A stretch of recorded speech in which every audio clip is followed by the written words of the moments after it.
G'day, I'm Owen and you've joined the pub test, and this is a very special one because we are starting a new series, The Person Behind the Myth. And in these ones, we're looking at some very famous criminals whose actions have almost become legendary, almost mythical to a point. And I'll point to Ned Kelly to start with, and if you don't know who he is, we will be covering him in this series. But just as an example, in Australia, he is very, very well known as the most famous bushranger or outlaw, you might call it, wherever you're from. And he's almost hailed a hero in the country. Yet when you see his life, it paints a very, very different picture of the bloke. And that's what we're going to do in this series. We're going to analyze the evidence of what people think the person was like and then look at the reality. And does the reality pass the pub test of the myth? Who is the person behind the myth? And in this first one, we are looking at H H Holmes. He is stated as perhaps the first serial killer in the United States, though I would question that. But also one of the most notorious serial killers in history. He's attributed with 200 crimes. And some people say it could be even more. So who was he? What do people say about him? And who is the man behind this myth? Now, Herman's parents were Methodists and apparently very devout Methodist churchgoers. But also his father was very devout at the alcohol and hooked into it pretty solidly. And possibly, don't know for sure, but it has been suggested that maybe he was hooking into Herman and his mother in a violent way. So his upbringing may not have been the best. Now it is of note, a couple of things in his childhood, that it's said that he was cruel to animals in maybe a bit of torture as well. And that is frightening when you think about it, because it is known that people who tend to commit serious atrocities against people will start with animals. I don't know why that is, but I believe it's a well-known thing.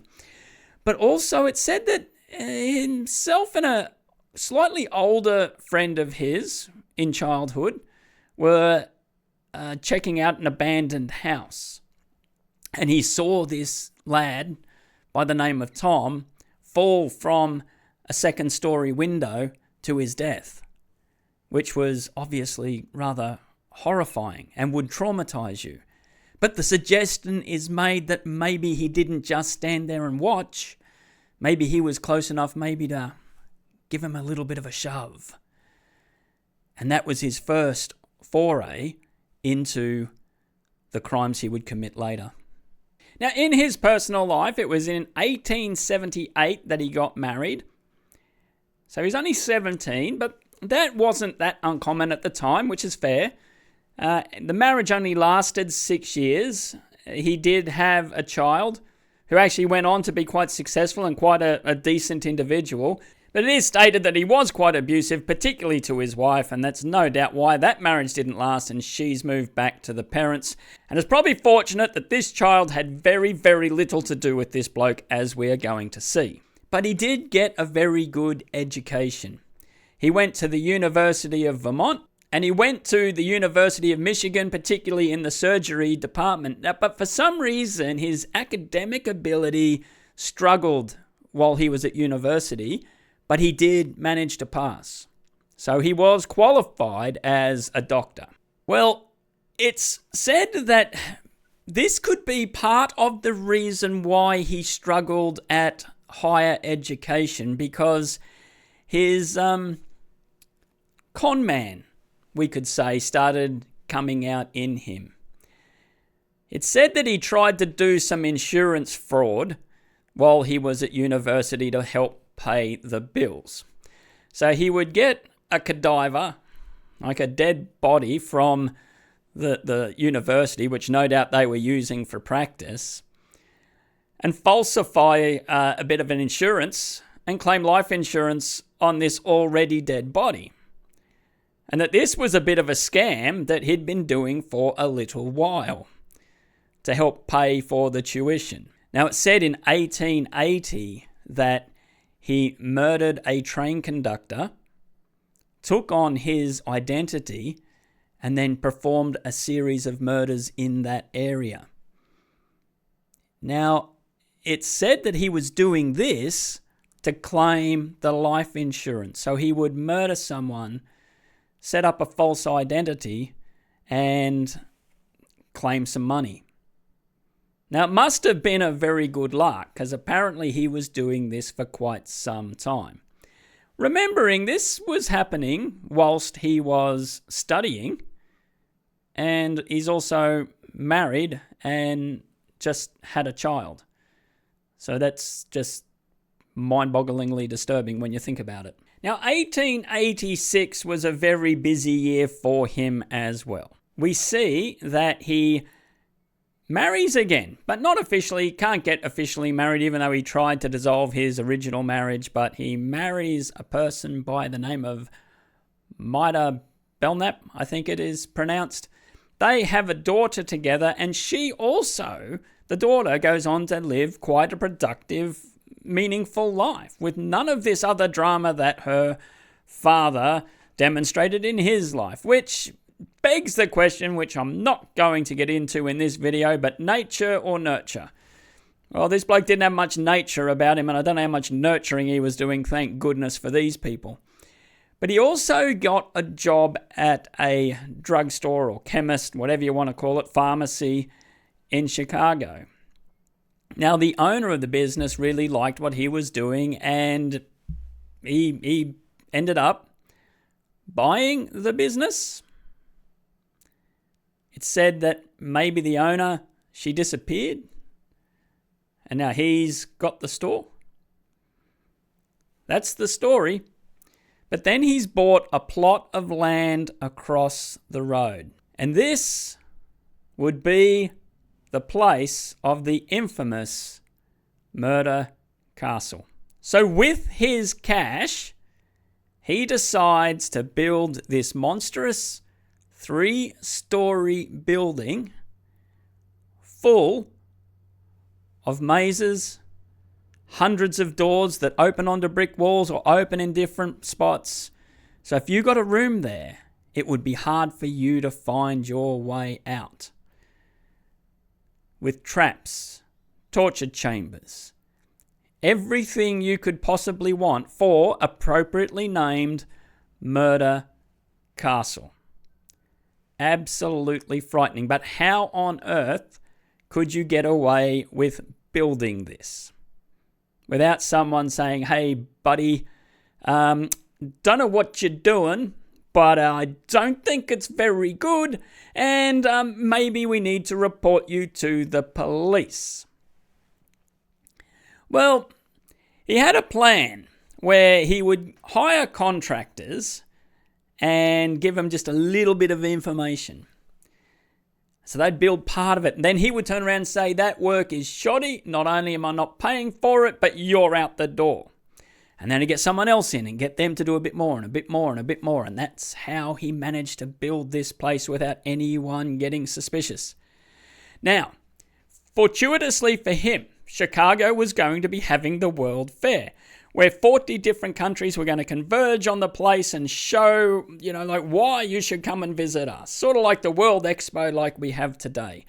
And I would imagine, and from what I've read, this is true, tradesmen or contractors, whatever you want to call them, all converged on Chicago at the time because that's where the work was happening, because there was lots of building, and so they wanted to be part of it. It happened in Australia when the Sydney Olympics were on. Most of the tradies around New South Wales and Queensland went down to Sydney to get in on the action because there was that much building work going on. But oddly, during this time, particularly at the start of the building of this castle, he actually goes very quiet for the years of 1888 and 1889.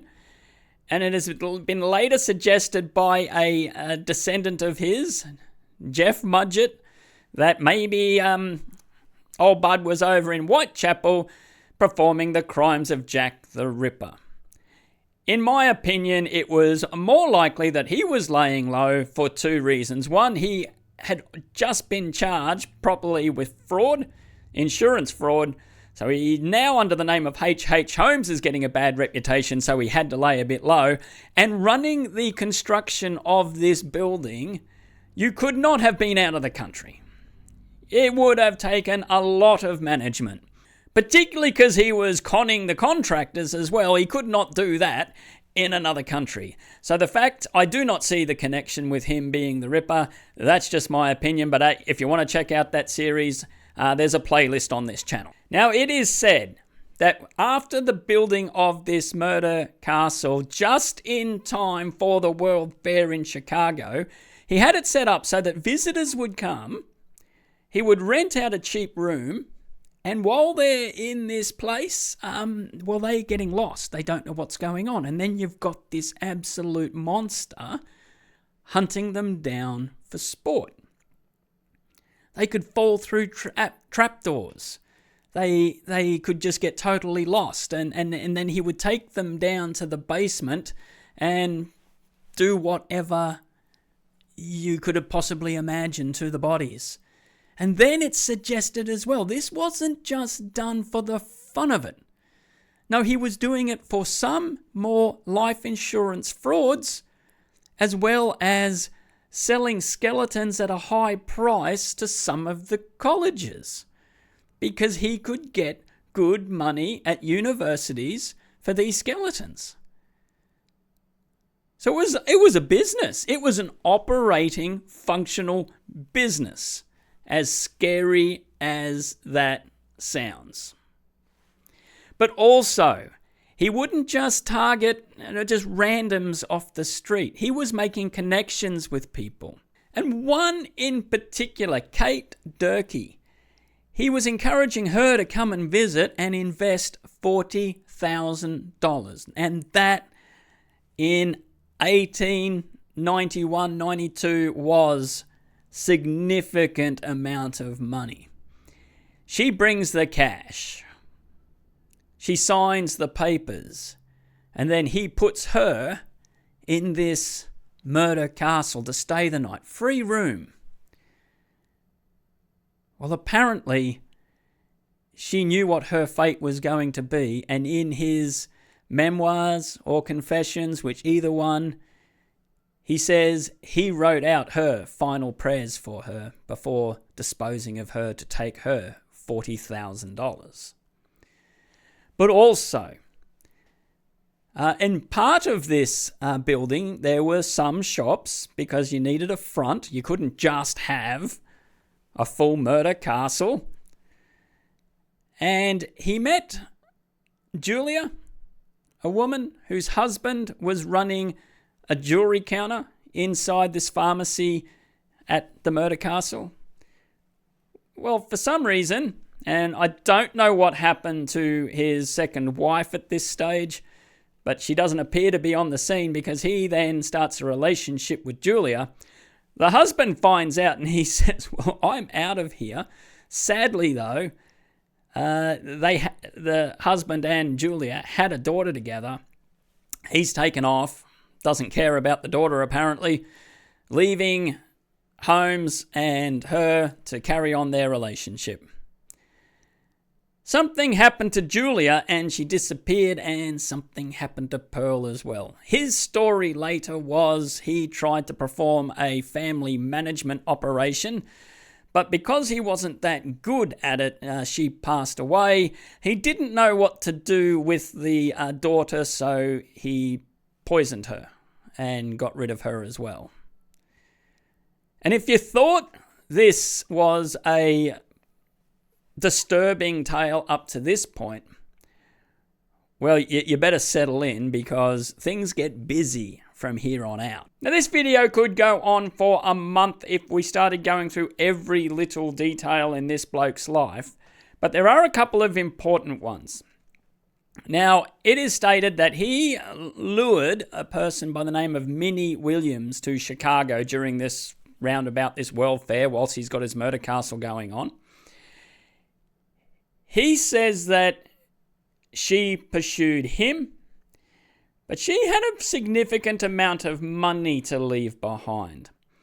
And her sister also comes to the town. Now they both disappear.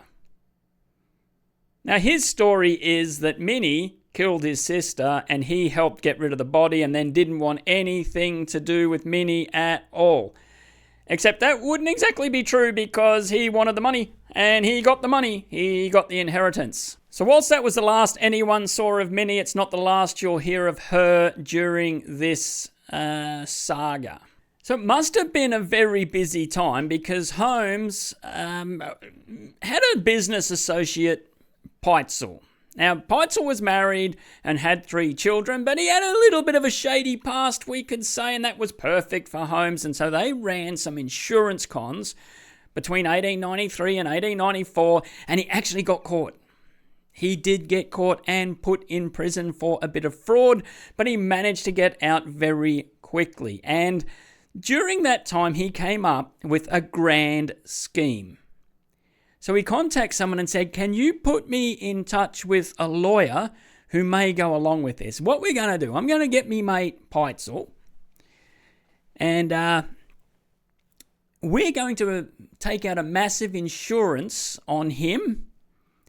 We're going to pretend he's dead, but he's not actually going to die. Don't worry about that. See, what I'm going to do is go back to a little bit of the things I used to do in the past. I'm going to go find a corpse, either dig it up from the gravesite or go find one somewhere else, and we'll pretend there was a lab accident and we'll burn the body and no one will be really able to identify it. They'll think it's him, we'll get paid, and you'll get a little bit of money on the side. And the lawyer says, well, that sounds like a great idea to me.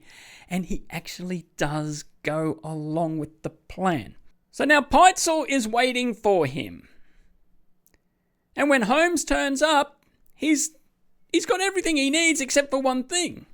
The corpse that they were going to use to stage the death. And so Holmes goes, well, that's a problem, but you're a body, why not we use you? Whacks him over the head and burns Peitzel himself. Now, it has to be stated that obviously Peitzel's wife must be in on this scam as well because she was going to inherit $10,000 of insurance. She probably was shocked to find out that her husband was killed in this process, but I don't know what happened next in her mind. But somehow Holmes convinces her to give the 3 children into his custody. Now, not much is known officially what happened after that, but it is safe to say that he was now pretty or much on the run. He says that Minnie turned up again. Yes, Minnie Williams, who he took her inheritance from, well, she's now appeared back on the scene to help care for the kids.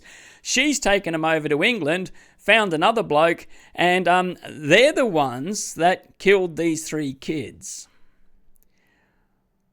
Well, it's very unlikely that happened. As we know, the remains of Minnie and Nanny were found. Also, they worked out what was happening with Peitzel. They hunt Holmes down and arrest him, but the 3 kids were not there. Now, it is stated by him, and a lot of this is proven, he did murder those 3 children. He poisoned the boy and then chopped him up and tried to burn the body. The girls he shoved into case and gassed them. And just absolutely horrific. So that is the story of H H Holmes and the murder castle. So whilst he's awaiting execution, he's offered money by a newspaper to confess to his crimes. $7,000 odd, I believe, which he takes. Now, I don't know where that money was going to go. I mean, you're on death row, but maybe there's family that have got their hand out for it. And he also writes his memoir, where he confesses to many, many crimes. At least 27 at the start, and then that grows to about 130, and people now claim it was over 200 crimes. And just as a side note, during this mass confession that he was doing, he does not confess to going to Whitechapel and doing the Jack the Ripper crimes. Just underlining that, just by the way. Yet, a fair bit of what was just said is a myth. It just never happened. I will go right back to the beginning. There is no concrete evidence that he tortured animals. There is no concrete evidence that event with his childhood friend ever happened.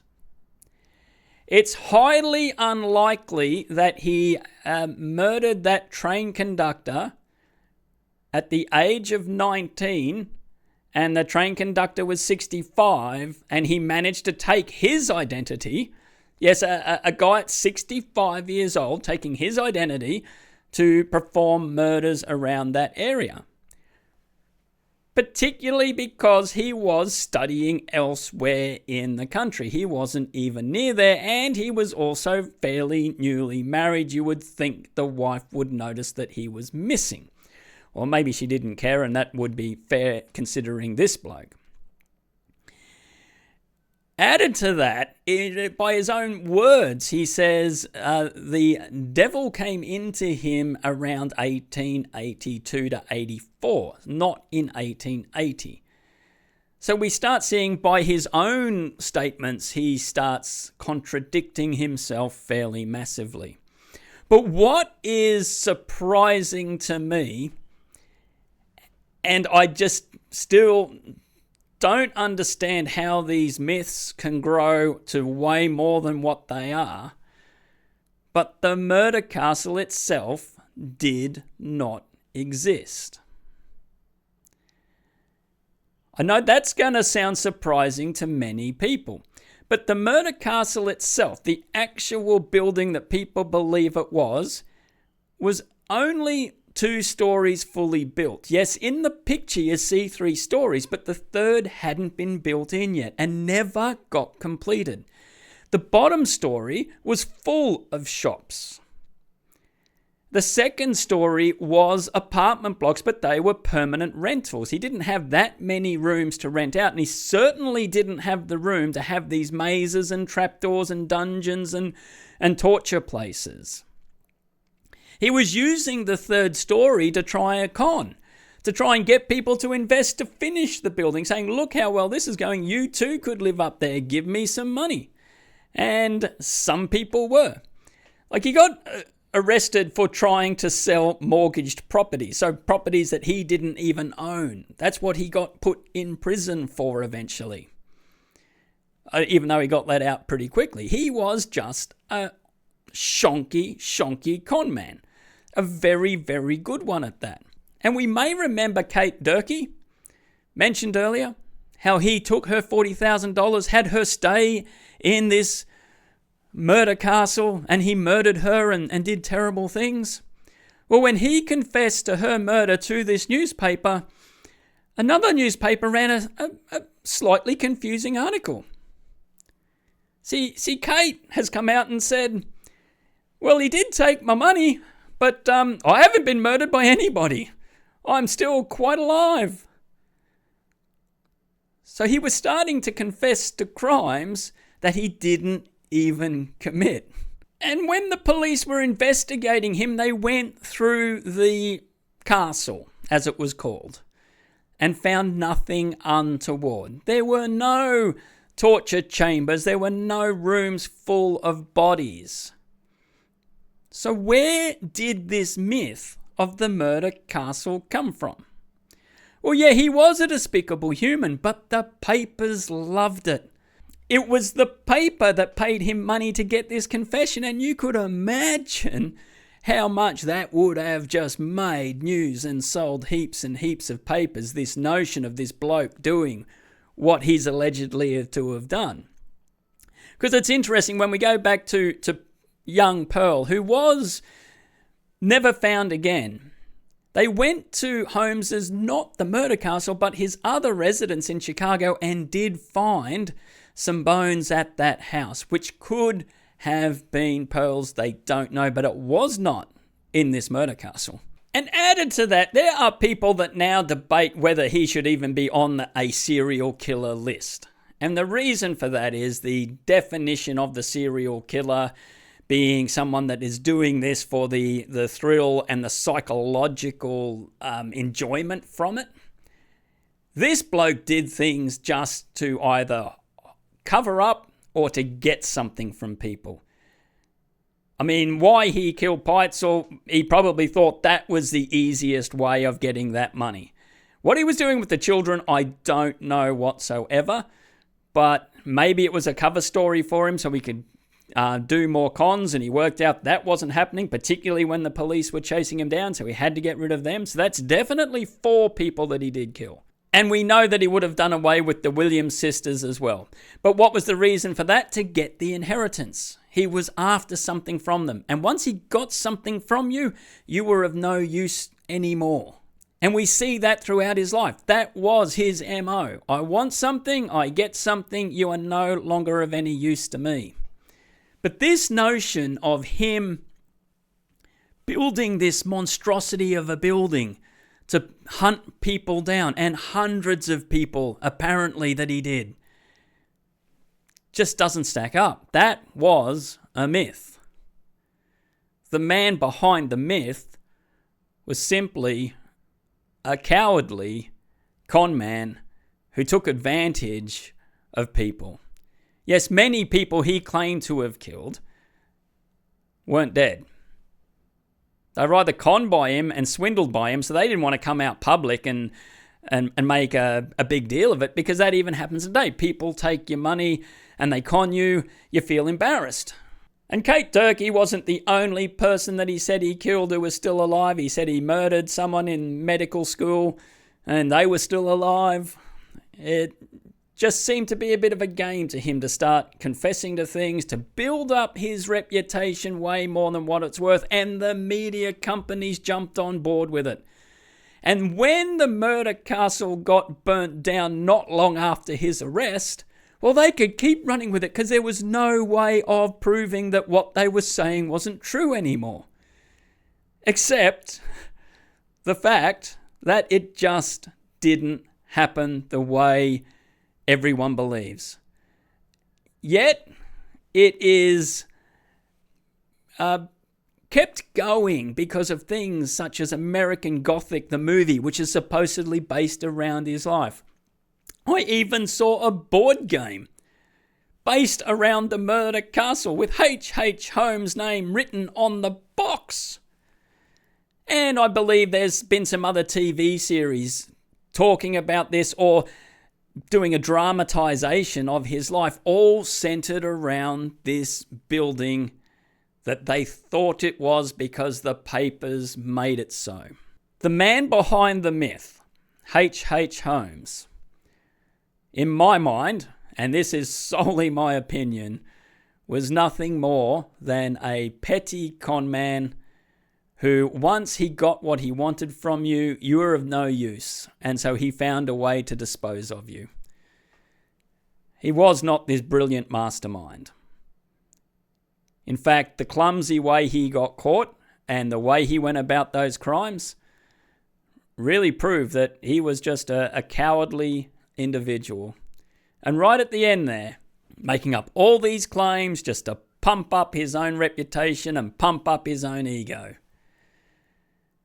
And it's just a shame in my mind that that has been perpetuated. Now, I know that's been a bit of a heavy one, but thank you very much for hanging around. Let me know what you think in comments. Always interested in that. Really do appreciate your viewing. I'm Owen, and you've been watching The Pub Test. We'll see you on the next one.